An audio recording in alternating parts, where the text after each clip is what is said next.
Messieurs, un militant du Parti communiste, des Maguettes, et on a décidé de venir en mobilisant, en appelant à participer, parce qu'on fait quand même l'expérience depuis quelques années de la version noire du FN en plus, celle que le FN veut dire que c'est pas lui, mais en fait c'est bien lui, les identitaires, et qu'on mesure qu'en fait ça crée une situation qui peut être une situation de violence, en tout cas de durcissement des relations sociales, du lien politique, et qu'il y a quelque part un laboratoire qui est en train de se jouer à Vénissieux de ce point de vue.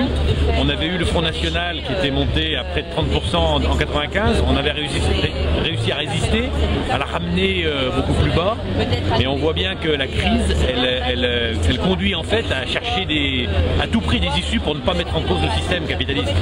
Et donc malheureusement, on a vu en Autriche, on le voit en Ukraine, on le voit dans tout un tas de pays, le fascisme est réellement une issue pour le capitalisme.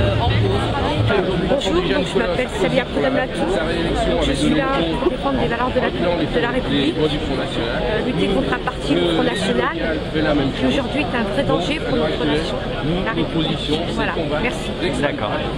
Donc on pense qu'il est très important de venir, y compris avec ce contenu. Notre problème, c'est pas de dénoncer le FN pour des problèmes de valeurs ou de questions sociétales, mais c'est au cœur des questions sociales, c'est sur la guerre de tous contre tous qui veulent agir. Et c'est là qu'il faut qu'on crée, qu'on élargisse la résistance. C'est la confusion, c'est tout. Ah, mais moi on a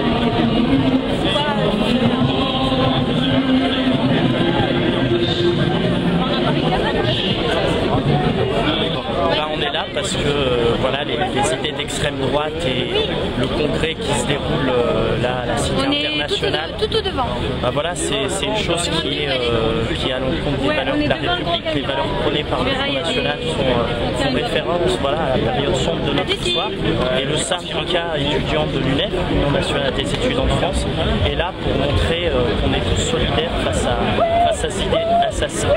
ces idéaux et que voilà, on défend les valeurs de la République, une République exemplaire et que tout le monde a sa place. Le Front National, ils veulent renvoyer les femmes au foyer, ils font la chasse. Il y a une crise politique profonde, il y a donc une abstention, il y a une méfiance, plus qu'une méfiance, une défiance totale des partis de gauche gouvernementaux, ça c'est clair. Moi je dirais pas qu'il y a un soutien fort au Front National, je pense qu'il est plus fort dans des couches sociales traditionnelles, artisans, commerçants, etc. Par contre il y a une désertion des milieux populaires, des grands partis politiques de gauche, c'est ça le fond du problème. Il y a désertion parce que tout simplement on ne sait pas quoi leur dire. Parce que la vérité c'est que le système économique accélère l'agression contre les salaires, les retraites, les conditions de travail, et qu'on ne peut évidemment rien dire aux gens si on leur dit pas qu'il faut résister, mais vraiment au système. C'est-à-dire qu'il faut essayer d'empêcher le système de fonctionner, et puis il faut poser la question qu'est-ce qu'on peut faire d'autre. Est-ce qu'une société non capitaliste est possible? Alors malheureusement, la gauche a fait la démonstration qu'elle était incapable de porter ce message. Oui, le gouvernement est socialiste et il y a des efforts à faire de la part du gouvernement. Le gouvernement avait promis le vote des étrangers, par exemple, ça n'a pas été fait. Il y a eu un peu, je dirais pas une largesse, mais un peu de fainéantise de la part du gouvernement. Et pour que vraiment toutes ces communautés arrivent à vivre ensemble dans cette République, la moindre des choses en tant que gouvernement socialiste, c'est de permettre aux étrangers aux élections locales de pouvoir avoir le droit de vote parce qu'ils y vivent, ils payent leurs impôts et on a une valeur qui est inscrite au centre de nos frontons, de nos mairies, liberté, égalité, fraternité, égalité, ben, ça permet à tous de pouvoir donner sa voix et son avis. Nous, je rajouterais qu'on le sent quand même à la fac, qu'il y a quand même un racisme d'État, entre guillemets, parce que les étudiants étrangers, ils ont des galères pas possibles à la fac. Nous, on demande depuis longtemps un titre de séjour, une carte étudiante à titre de séjour, et c'est ce qu'on va faire. Il faut renouveler constamment son titre de séjour, et il y a des galères tout le temps. La préfecture ne donne pas le titre de séjour, les étudiants ne peuvent pas étudier, ils doivent justifier de je ne sais combien sur leur compte pour pouvoir venir en France.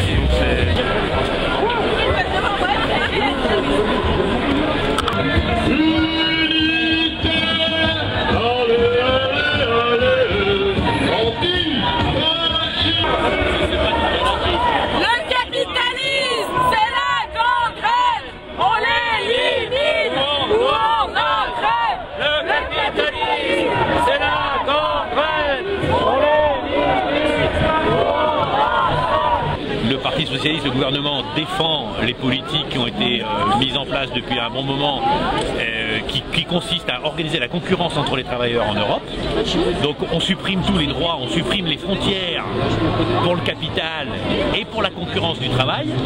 Mais évidemment, sans donner des droits aux gens, c'est une utopie de penser que l'Europe va être comme un pays, comme si c'était un pays socialiste en quelque sorte, un pays avec des droits, non pas du tout. Donc on organise cette concurrence. Donc de fait, les Roms sont au cœur de ça. Ils sont d'ailleurs au cœur de la relation entre l'Europe de l'Ouest et l'Europe de l'Est. Et ils représentent symboliquement ça, comme les sans-papiers en général d'ailleurs. Hein. Les sans-papiers et les Roms sont indispensables au système pour faire peser en permanence la menace de la déchéance ultime, quoi. C'est-à-dire quand on n'a plus de droits. Et cette déchéance ultime, elle est au cœur des rapports de force en fait dans la situation politique. Et bon, ceux qui s'étonnent que le PS poursuive la même politique que Sarko, ben, ils ont qu'à réfléchir à pourquoi ils croyaient que ça pouvait être différent. Moi, je n'attendais rien de ce point de vue. Impensable que le congrès du Front National se tienne à Lyon, capitale de la résistance, sans riposte. Oui, nous avons répondu à l'appel de la Connex, consistant à faire de ce week-end, samedi 29 et dimanche 30 novembre, un week-end de mobilisation antifasciste, de l'éducation populaire sur le danger que constitue toujours l'extrême droite et sa principale composante, le Front National, qui veut nous faire croire qu'elle a changé.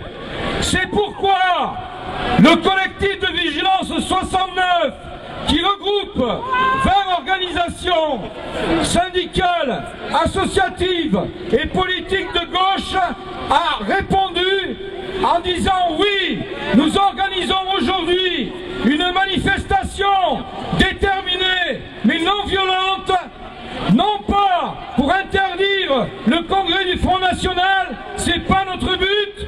Notre but, c'est de refuser de banaliser ce parti, c'est de refuser ces idées et de les combattre parce que ce sont des idées dangereuses pour la justice sociale, pour les droits fondamentaux, pour la solidarité et le progrès social.